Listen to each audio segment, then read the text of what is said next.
వంట చేసేటప్పుడు కొంచెం వెల్లుల్లిపాయలు, మిరియాలు దంచుకోవాలన్నా, టీ పెట్టుకోవాలంటే కొంచెం అల్లము, యాలకులు ఇవన్నీ కొంచెం కొంచెం దంచుకోవాలంటే ఇలాంటి చిన్న రోలు ఉంటే ఇందులో వేసుకుంటూ దంచుకుంటాం. దంచుకునేటప్పుడు చింది పడుతుంటాయి బయటికి. ఆ వెల్లుల్లిపాయలు కానీ, మిరియాలు కానీ కొద్దిగా చింది పడుతుంటాయి బయటికి. చిందకుండా దంచుకోవాలంటే 2 లీటర్స్ కూల్ డ్రింక్స్ బాటిల్స్ ఉంటాయి కదా, బాటిల్ ఒకటి తీసుకొని ఖాళీ అయింది ఈ సైజులో పైన కట్ చేసుకోవాలి. బాటిల్ పైన క్యాప్ దగ్గర మరీ పొడవు పెట్టుకోకుండా ఈ సైజులో కట్ చేసుకోవాలి.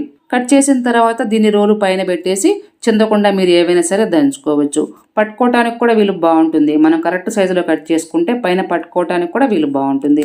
రౌండ్గా తిప్పుకుంటూ మీరు లోపల ఉన్నది మెత్తగా దంచుకోవచ్చు. బాటిల్ కదులుతుంది కాబట్టి అటు ఇటు ఈజీగా తిప్పుకుంటూ మీరు చిందకుండా దంచుకోవచ్చు. త్వరగా దంచుకోవాలన్నా సరే చిందకుండా ఉంటుంది. ఇలా ఒకటి కట్ చేసుకొని పెట్టుకుంటే బాటిల్ మీకు కావాల్సినప్పుడు రోలు పైన పెట్టేసుకొని ఇవన్నీ దంచుకోవచ్చు. కొబ్బరి నూనె బాటిల్స్ చేత్తో పట్టుకున్నప్పుడు చేతికి జిడ్డు అంటుకోకుండా, అలాగే మీరు షెల్ఫ్లో పేపర్ మీద పెట్టుకున్నప్పుడు లేకపోతే ట్రేలో పెట్టుకున్నప్పుడు ట్రేకి కానీ పేపర్కి కానీ కింద ఆయిల్ అంటుకోకుండా ఎలా చేసుకోవచ్చు. చేతిలో ఆయిల్ వేసుకునేటప్పుడు కొంచెం బాటిల్ ఉంచితే బాటిల్ చుట్టూ కొద్దిగా ఆయిల్ అంటుకుంటుంది. ఇది అలాగే పేపర్ మీద కానీ ట్రేలో కానీ పెట్టేస్తే ఆయిల్ అంతా పేపర్కి ట్రేకి అంటుకొని మళ్ళీ క్లీన్ చేసుకోవాలి.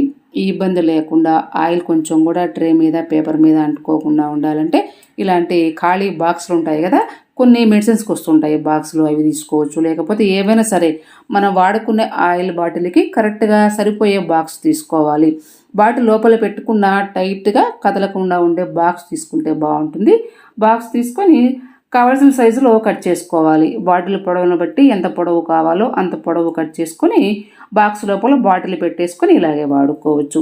మూత ఈజీగా తీసుకోవచ్చు. ఇలాగే బాటిల్ బయటికి తీయకుండా చేతిలో ఆయిల్ వేసేసుకోవచ్చు. కొంచెము ఆయిల్ లీక్ అయినా సరే అదంతా కూడా ఇది అట్ట ముక్క పేపరే కాబట్టి పీల్చుకుంటుంది.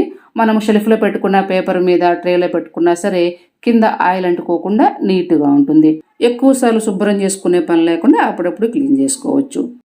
వాడకుండా పక్కన పెట్టేసిన హ్యాండ్ బ్యాగ్లు ఉంటాయి కదా, కొన్ని ఏమో పైన లెదర్ చిరిగిపోతుంటుంది, కొన్ని లోపల జిప్పులు ఫెయిల్ అయిపోతుంటాయి, ఇంకా లోపల క్లాత్ కూడా అంతా చిరిగిపోయి పెట్టుకోవడానికి మనకి వీలుగా ఉండదు. ఇలాంటి బ్యాగులు కొన్ని మనం కొత్తవి కొన్నప్పుడు పక్కన పెట్టేస్తూ ఉంటాం. ఇలాంటి వాడకుండా పక్కన పెట్టేసిన ఖాళీ హ్యాండ్ బ్యాగ్ ఏదైనా ఉంటే చక్కగా బెడ్రూమ్లో బెడ్కి పెట్టేసుకుని వాడుకోవచ్చు. ఇందులో మనకి కావాల్సినవి పెట్టుకోవచ్చు.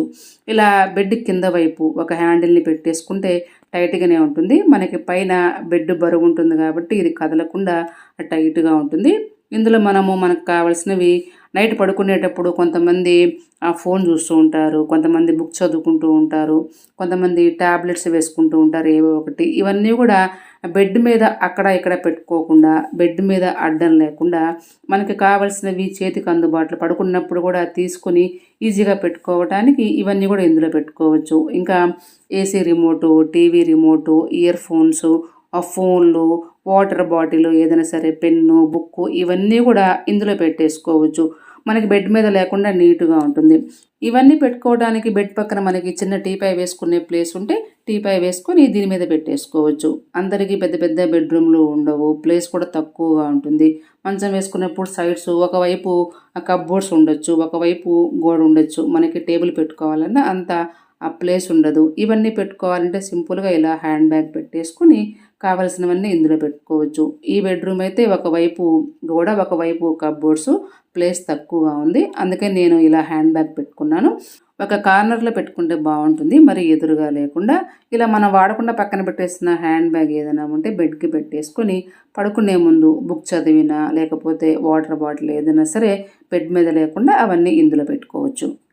టొమాటో సాస్ ప్యాకెట్ చివరి వరకు వాడకుండా ప్యాకెట్లో కొద్దిగా సాస్ ఉంటుంది, ప్యాకెట్ కంటుకొని కొంచెం సాస్ అయితే ఉంటుంది. ఇది మనం చేత్తో పైకి లాగినా సరే పూర్తిగా రాదు, పూర్తిగా బయటికి తీసుకోవాలి. కొంచెం కూడా వేస్ట్గా పోనివ్వకుండా బయటికి తీసుకోవాలంటే చపాతీ కర్రని ఇలా ప్యాకెట్ మీద పెట్టేసి 2-3 సార్లు గట్టిగా పైకి అనేస్తే ప్యాకెట్కి అంటుకుని ఉన్న సాస్ అంతా కూడా పైకి వస్తుంది. ప్యాకెట్కి ఓపెన్ ఉంటుంది కదా అంతవరకు ఇలా కొద్దిగా గట్టిగా ప్రెస్ చేస్తే అంతా అక్కడికి వచ్చేస్తుంది. సాసు చాలా ఉంటుంది లోపల, మనం ఏముందని అనుకుంటాం కానీ సాస్ అయితే ఉంటుంది. మనం ఒకసారి చక్కగా టిఫిన్లోకి తినొచ్చు, అంత సాస్ ఉంటుంది. ప్యాకెట్ కట్ చేసుకునే పని ఏది లేకుండా సాస్ కూడా వేస్ట్గా పోనివ్వకుండా ఇలా చపాతీ కర్రతో రుద్దేసుకుని లోపల సాస్ మొత్తం బయటికి తీసుకోవచ్చు. కార్న్‌ఫ్లోర్ తెచ్చుకున్నప్పుడు వంటల్లో వేసుకోవడానికి ఒక్కొక్కసారి మనం చూసుకోకుండా కొంచెం వదిలేసామంటే డేట్ అయిపోవచ్చు. డేట్ అయిపోయిందంటే వంటల్లో వేసుకోలేం. వంటల్లో వేసుకోకుండా ఈ కార్న్‌ఫ్లోర్‌ని ఇలా చేసుకోవచ్చు. పిండిలో కొద్దిగా నీళ్లు పోసుకోవాలి. సరిపడా నీళ్లు పలచగా చేసుకోవాలి. చిక్కగా లేకుండా కొంచెం పలచగా ఉండేలా తీసుకునే క్వాంటిటీని బట్టి మీరు సరిపడా నీళ్లు పోసుకొని ఇలా పలచగా ఉండేలా కలుపుకోవాలి. కలుపుకున్న తర్వాత స్టవ్ మీద సరిపడా నీళ్లు వేడి చేసుకోవాలి. కొద్దిగా గోరువెచ్చగా చేసుకుంటే చాలు. 2-3 గ్లాసుల నీళ్లు తీసుకున్న పిండిని బట్టి మీరు నీళ్లు పోసుకోవాలి. నేను తీసుకున్న కప్పుకి ఇక్కడ నేను 3 గ్లాసుల నీళ్లు వేడి చేసుకున్నాను. నీళ్లు కొంచెం వేడెక్కిన తర్వాత కలుపుకున్న కార్న్‌ఫ్లోర్‌ని ఇందులో వేసేసుకొని ఉండలు కట్టకుండా తిప్పుకోవాలి. 2-3 నిమిషాలు వేడి చేసుకుంటే చాలు, దగ్గరగా వస్తుంది. నీళ్లు తక్కువగా తీసుకున్నారంటే తొందరగా గట్టిగా అయిపోతుంది. అందుకని సరిపడా నీళ్లు తీసుకొని ఇలా వచ్చేంత వరకు కొంచెం వేడి చేసుకోవాలి 2-3 నిమిషాలు. ఇది అయిపోయిన తర్వాత పక్కన పెట్టేసి వేడిగా ఉన్నప్పుడే ఇందులో వెనిగర్ వేసుకోవాలి. సింథటిక్ వెనిగర్ ఉంటుంది కదా, అది ఒక అరకప్పు సుమారు వేసుకోవాలి. ఇది లేకపోతే నిమ్మకాయ రసం వేసుకోవచ్చు. 4-5 కాయలు రసం తీసుకొని అది కూడా వేసుకోవచ్చు. తర్వాత ఇందులో ముద్ద కర్పూరం చిన్న ముక్క ఒకటి మెత్తగా నలుపుకొని ఆ పౌడరు ఇందులో వేసుకోవాలి. అలాగే మీ దగ్గర మీరు ఏ పెర్ఫ్యూమ్ అయితే వాడతారో అది వేసుకోవచ్చు. ఏదైనా సరే వేసుకోవచ్చు కొద్దిగా. తర్వాత కలర్ కోసము ఉజాలా వేసుకోవచ్చు. కొంచెం వేసుకోవచ్చు, మీరు కావాలంటే కొద్దిగా ఎక్కువ కూడా వేసుకోవచ్చు. ఇవన్నీ కొంచెం వేడిగా ఉన్నప్పుడే వేసుకొని బాగా కలుపుకోవాలి. పాడైపోయిన పిండితోనే కాకుండా మీరు కావాలంటే ఇలా చేసుకోవాలనుకున్నప్పుడు కార్న్‌ఫ్లోర్ ఉంటే దాంతో వేసుకోవచ్చు. వెనిగరు కొంచెము ఇంకా కర్పూరం ఇవన్నీ వేసుకుని ఇలా కలుపుకొని పూర్తిగా ఆరిపోయేంత వరకు ఆరబెట్టుకోవాలి. ఎక్కడ ఉండలు లేకుండా మొత్తం కలిపేసుకొని ఇదంతా ఆరిపోయిన తర్వాత కొంచెం చిక్కగా వస్తుంది. ఇప్పుడు దీన్ని మీరు స్టోర్ చేసుకోవచ్చు. ఒక బాటిల్లో పోసుకొని స్టోర్ చేసి బట్టలు వాషింగ్ మిషన్లో వేసుకున్నప్పుడు మనం కంఫర్ట్ వేసుకుంటాం కదా, కంఫర్ట్ లాగే దీన్ని యూజ్ చేసుకోవచ్చు.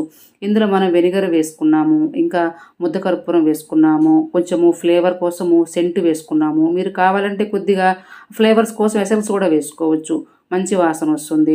ఇవన్నీ వేసుకున్నాము. కొద్దిగా మనము ఉజాలా బ్లూ కూడా వేసుకున్నాం కాబట్టి మన బట్టల్లో వేసుకున్నప్పుడు ఇంకా ఇది కార్న్‌ఫ్లోర్ మనం గంజి పెట్టుకుంటాం కాబట్టి బట్టలకి గంజిలాగా ఉంటుంది. ఇది పాడైపోదు. మీకు బట్టలకి మురికున్నా కూడా అంత నీట్గా వెనిగర్ ఇవన్నీ వేసుకోవటం వల్ల ఎలాంటి ఇబ్బంది ఉండదు. మురికంతా పోతుంది, సువాసన కూడా బాగుంటుంది. ఇవన్నీ వేసుకోవటం వల్ల మీరు బట్టలు మిషన్లో వేసుకోవాలనుకున్నప్పుడు మీరు లిక్విడ్తో పాటు కొద్దిగా ఇది కూడా వేసుకొని బట్టలు వాష్ చేసుకోవచ్చు. ఇలా చేసుకోవచ్చు మీరు. లేదంటే మీరు బట్టలు మామూలుగా ఉతుక్కున్నప్పుడు కొద్దిగా వాటర్లో ఈ లిక్విడ్ వేసుకొని బట్టలకి పెట్టుకోవచ్చు. ఎలా చేసుకున్నా సరే బట్టలు మంచి సువాసనతో చాలా బాగుంటాయి. ఇంట్లోనే మనం కంఫర్ట్ తయారు చేసుకోవచ్చు చాలా ఈజీగా. మీరు అవసరమైతే చేసి పెట్టుకోండి. ఫ్రిడ్జ్లో పెట్టుకోకపోయినా బయటైనా పెట్టుకోవచ్చు, లేదంటే మీరు ఫ్రిడ్జ్లో కూడా పెట్టుకోవచ్చు. చాలా చాలా బాగుంటుంది. ఈ టిప్స్ మీకు అవసరమైతే తప్పకుండా ట్రై చేయండి. అలాగే ఈ వీడియో మీకు నచ్చితే లైక్ చేసి సబ్స్క్రైబ్ చేసుకోండి. Thank you for watching this video.